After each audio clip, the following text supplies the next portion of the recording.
Hey guys, welcome back to the Project Daily YouTube channel. Today I'm going to be installing some Jim Wolftac S2 cams into my VG33. Quick update, a couple weeks ago I drove down from SF to Irwindale, California to attend Z-Day, and while I was there my driver's head cam seized inside the head due to possibly a clogged oil port in one of the journals, or maybe the timing belt was a little too tight. Regardless, when I got home I sourced a Japanese VG33 from a local importer with around 50 to 65,000 miles, and now I'm getting it ready to go into the Z31. I'm also going to give you guys a demo on how to use this valve spring compressor tool that I designed. This is only the prototype, but it's a functional prototype, so I'll be able to give you guys a demo. I'm going to be offering these up for the VG single overhead cam community, the Z31 community, but also the Pathfinder, Xterra, Hardbody, Maxima community. Whoever needs one of these, hit me up on Instagram or Facebook at Project Daily. And yeah, let's get to it. Just to get started, we want to make sure that the engine is at top dead center. We know that with the timing marks on the pulleys, this is an aftermarket pulley that's not even for this engine, but there's a timing mark back here under the timing cover that shows you top dead center with the crank sprocket. And also these should roughly line up here. There's some timing marks on the back of the timing cover. The distributor should be pointing to cylinder number 1. Next up, you break loose the cam bolts, which I already have done. And now we can remove the timing belt and sprockets and get into the head.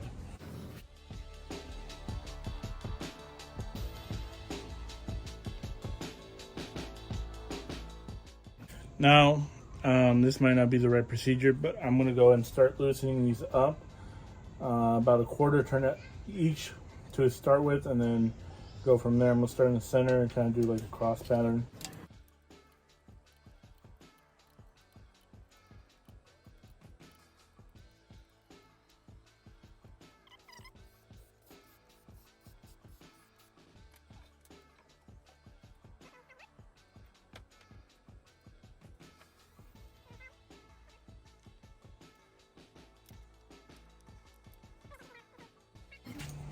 I'm gonna pull out this dowel without try not to damage it.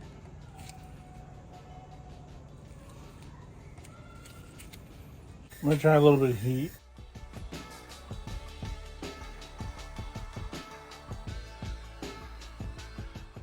There we go. These have normally come out a lot easier. I've already done cylinder number 2, moving on to cylinder number 4. Now, an important thing to understand is where the pistons are in relation to the head. Cylinders 1 and 4 are at top dead center at the same time. Cylinders number 2 and 5 are at top dead center at the same time, and cylinders 3 and 6 are at the top dead center at the same time. 1 and 4, obviously, when you line up the marks for number 1 to be at TDC, number 4 is going to also be at top dead center.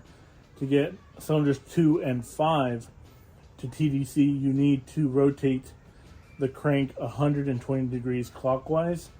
And to get cylinders number 3 and 5 to top dead center, you need to rotate the crank 240 degrees from cylinder number 1. But now I want to show you guys 2 different methods to prevent the valve from falling into the cylinder. Obviously we can't grab the valve from underneath the head while it's still on the engine. So we need to find a way to keep the valve seated while we compress the valve spring and remove the keepers and everything. So there's 2 ways to do it. One way to do it is to get a tool like this. This comes in a engine compression tester, and you remove the Schrader valve from the center, and now it allows air to go through it all the way without restriction.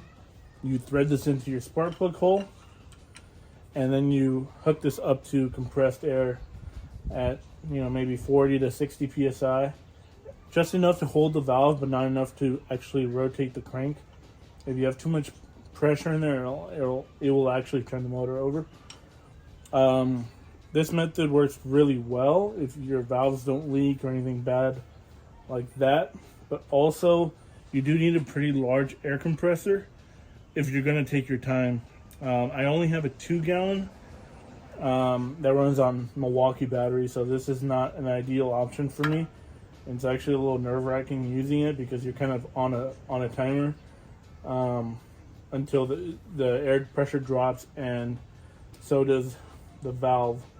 So I'm going to show you guys a very cheap alternate way to do it, and it's actually my preferred way to do it. My preferred way to actually do this is to use rope. This is a 3/8 diameter rope from the hardware store, just plain old nylon rope, nothing too rigid or too soft. And what you're gonna do is that you're gonna set your piston to be at bottom dead center, and you achieve that by rotating the crank counterclockwise by 120 degrees. That way you lower the piston all the way and you have the maximum volume inside your cylinder. Once you do that, you're able to feed this rope down the spark plug hole until it all coils up inside your piston, inside your cylinder. And then what we do is we crank the crankshaft back over to top dead center as close as we can get it. And all of this rope is going to bunch up and compress inside the cylinder, preventing the valves from falling out of the head. So I'm going to go ahead and show you guys how to do that. It's pretty simple. We are working on cylinder number 4. So I'm going to rotate my crank 120 degrees counterclockwise. So if I start here, which is TDC, I'm going to go to 90 and then 30 degrees more. That's roughly 120 there. Now I can feed my rope in. So I'm gonna start to feed my rope in.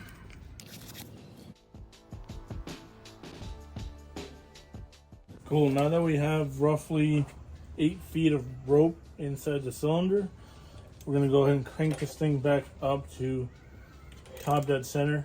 Say maybe 50, 60 foot-pounds. Now we can go ahead and put our tool on. I would recommend putting this hardware in by hand and only tightening it finger tight. That way you avoid possibly cross-threading any of the threads in the hardware and damaging your head.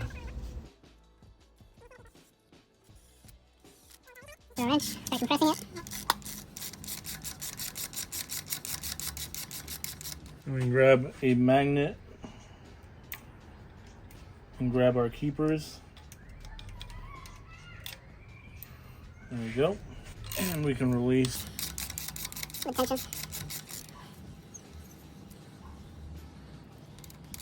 Now I'm just going to remove the tool.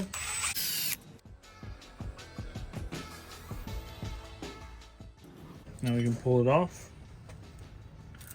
Pull over our valve springs. Now I'm going to go ahead and replace the valve seal as well using these specialty pliers.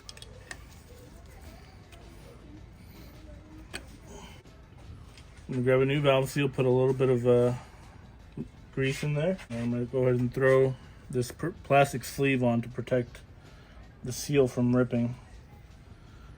And then I'm going to use this tool, kind of lightly press it back into place. You could use a socket and extension if you don't want to get the tool. And drop in my new Jim Wolf Tech valve spring.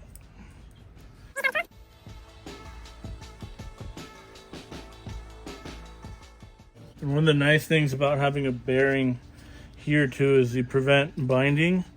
So you're kind of able to spin this cup around so that you can easily see the valve.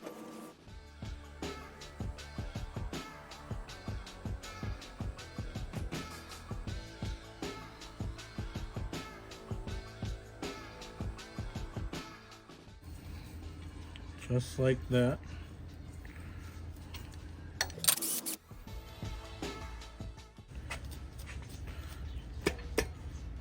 Cool, we're all set. Gonna rotate the engine back 120 degrees again. Now I can pull out my rope. There we go. Guys, I want to show you guys one more trick. This is how to get these bolts off the ends of the camshaft, whether it be the sprocket bolt or the one in the rear. You could use an impact, but then the problem is, how do you torque it to spec? I've seen some people use like channel locks in between the cam lobes. Some cams even have like a place to put a wrench, but I think this is one of the best ways to do it. You find a cam lobe that's close to the end of the bolt, closest to the bolt, and you find where it has a tight clearance against the head. In this case, the second to last cam lobe here gets really close to this wall, and then what I do is I grab a pry bar tool like this, or something similar, soft plastic, and I wedge it in here. Now as I crank the camshaft over, it's going to keep it from spinning, and now I should be able to break that bolt loose. That easy. And then you can repeat that for tightening. You would put it on the other side, maybe here. I would keep it close to the bolt, maybe not, try not to put it in the center. It puts more of a twist in the cam, but yeah, here's the best place to put it. And there you go. I'm gonna go ahead and pull this old camshaft out and put in our new Jim Wolf Tech.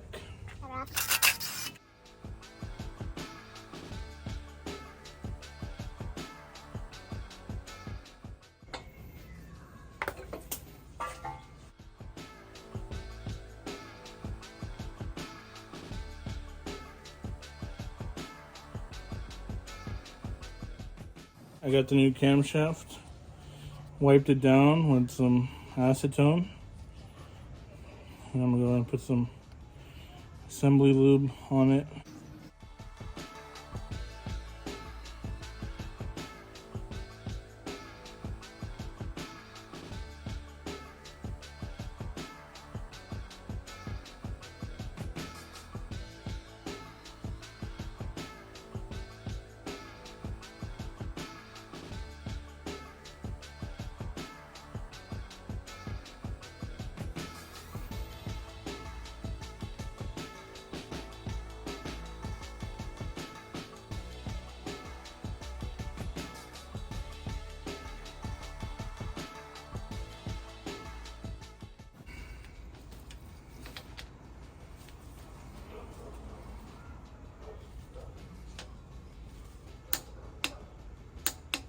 There we go. I want to make a quick note before installing the new camshaft seals. On the driver's side head, you can see a small oiling port in the bore there, but I do not see a step in the bore preventing the camshaft seal from going in all the way. This bore is about 12.5 millimeters deep until the camshaft seal would hit that step on the camshaft. But this side, the driver's side, does have a step in the bore preventing the camshaft seal from going in past a certain point. So I'm going to be very careful not to block that oil port and to match the depth between the driver and passenger side. Oh, I got my new seal here. I'm going to go and slide it over, press it in.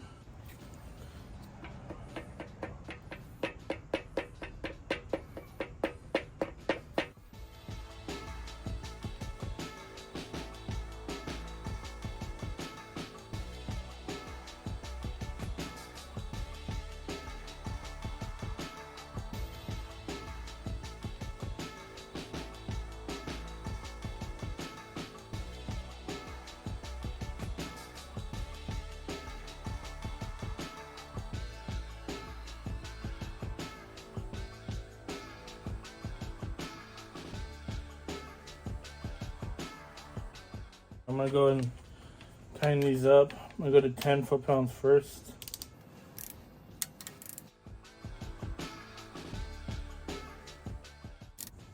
Between 13 and 16 foot-pounds is what the book says. So I'm going to go to 15.